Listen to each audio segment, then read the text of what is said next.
Nëse Adem Jashari kishte marrë vesh se po realizojmë dokumentar për t'i vëdisuar qytetarët për blerjen e prodhimeve vendore, nuk i kish ardhur fare mirë. Nuk i kish ardhur mirë se ai ka bërë punën më të vështirë dhe ka sakrifikuar familjen për këtë vend. Ai ka kontribuar në slirimin tonë. Nuk i kish ardhur mirë nëse kish kuptuar që ne po e nënvlerësojmë vetë vendin tonë, produktivitetin tonë dhe potencialin tonë për të zhvilluar vendin tonë. Sot, si shtet i ri që kemi ende për të mësuar. Jemi si një fëmijë që ka mbushur 6 vite dhe ka filluar të ecë, të flasë, por ka dhe shumë gjëra në jetë që duhet t'i mëson.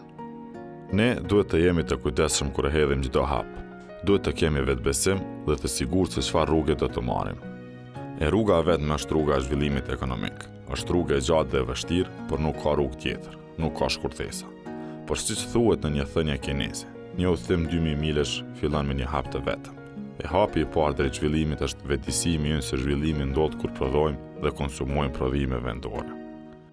Për ta kuptuar se në çfarë situate gjendemi dhe çka ndikon në rritjen e prodhimit, duhet t'i kuptojmë se cilët janë faktorët që ndikojnë në prodhim.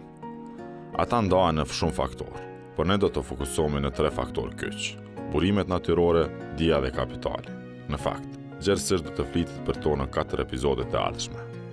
Kosova është e pasur me burime natyrore të cilat nëse shfrytëzohen si duhet, të jenë generatori i zhvillimit. E zhvillimi është i sigurt kur rënia është e shëndosh dhe e qëndrueshme, të cilën nëse e ruajmë, e shfrytëzojmë, e punojmë dhe e dojmë, na begaton jetën. E ajo është toka jonë.